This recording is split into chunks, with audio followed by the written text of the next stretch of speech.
Nolan King for MMA Junkie, and I'm being joined by UFC welterweight Randy Brown, taking some time out of his Tuesday to talk to us today. Man, Randy, how you doing, man? It's been a while since we've seen you in the cage. You holding up all right? Yeah, man, I'm doing good. I'm doing good here in New York right now. Just trying to stay sane with all this madness.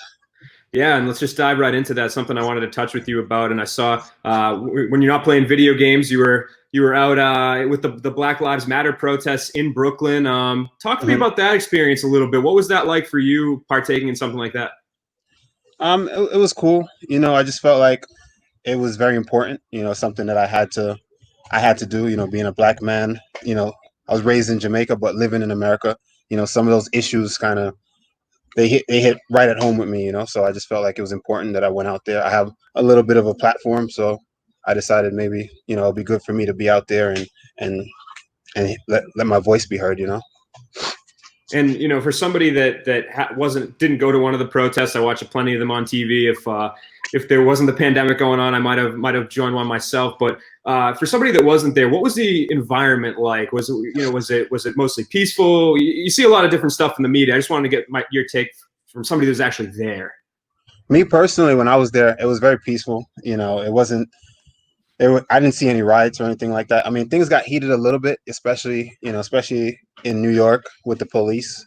But for the most part, it was peaceful. For the most part, it was just us walking and chanting. But not much violence. I mean, it got a little rowdy when the police came and they wanted to clear things out. But besides that, nah, it was pretty calm. And I saw a photographer I believe he's a photographer on Twitter named Anthony Gethers posted a couple of good pictures of you with your Mhm. flag there. It looked like in one of them you were talking to a police officer. Were you just chanting, or did you guys kind of have a discussion, or what was going on in that picture?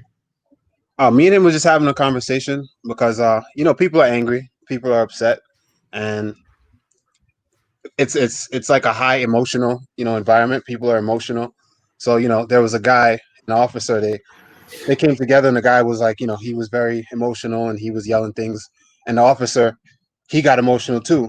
So they both kind of came together and like they were arguing. So I came in the middle of it and I kind of was like, yo, just be easy. Just let to the officer kind of I was telling the officer just kind of just be easy and let the guy.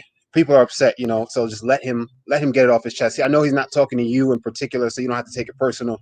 Just let him go. Just don't push back on him and kind of like let the ego get involved. Just let him say whatever he wants to say and let him go on.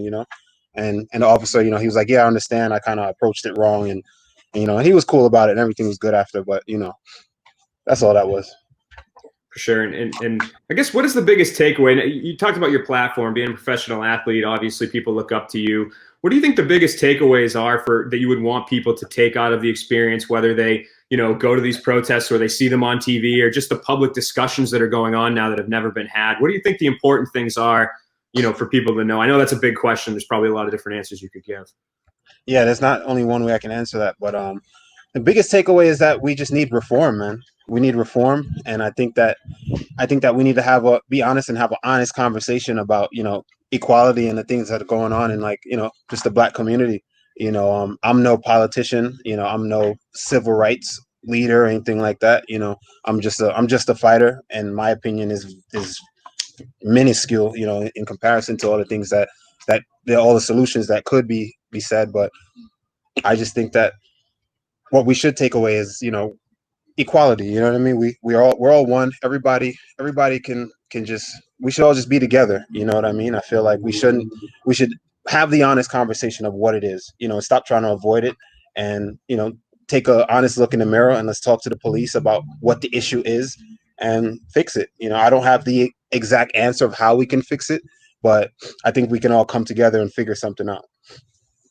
For sure, that's well put. And let's talk about your fighting career a little bit. It's been a while since we've seen you. November was your last fight. You were scheduled to fight in April. That card was, postponed, and then it was canceled. So, I guess from your fighting career, what have you been up to in this time? Are you still training, and why haven't you been rebooked on one of these cards in Vegas or Fight Island or whatever?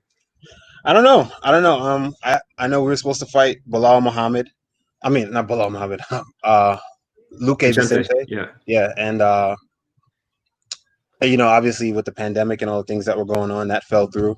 New York was one of the places hit the hardest. Obviously, I'm in New York right now, so you know things weren't easy for me training wise and all that. All my training partners, I didn't really have much training partners, so it's hard for me to go into a fight like that. Not being 100% prepared. In a way that I know I can be. So I figured if you want to see me at my best, I would have to be able to prepare. At the best of my ability. So I don't know. Maybe I'm looking to fight in July. I've been talking to matchmakers about coming back in July, August. So we'll see. We'll see what happens. But I'm still training on my own, doing what I need to do. Things are coming back. Normalcy is slowly coming back. So I got a few training partners, and we're working it out. But yeah, we'll see. Hopefully July or something like that. End of July, early August. That's what's up, man. And training wise, in terms of your facilities and where you can train, do you have the ability to train in a gym right now, or would you have to pull something like, putting the punching bag in the basement or the backyard or something? Right now we're in the backyard. Yeah. Right now we're in the backyard. Literally just finished training in the back.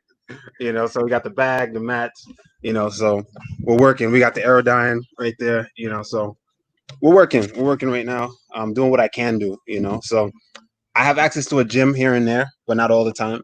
So, and I don't have access to my training partners. That's the problem. My sparring partners. I don't have all my sparring partners. So I have some sparring partners, but not all of them. And depending on who I'm fighting, we have to tailor the guys. So it's a little tricky right now, but we're making it work. For sure. And you laid out the summer timeline. Dana White was on ESPN this morning, and he made the announcement official that they're going to be holding 4 events on Fight Island in Abu Dhabi. Is that something that interests you? It's probably pretty hot out there in the middle of July.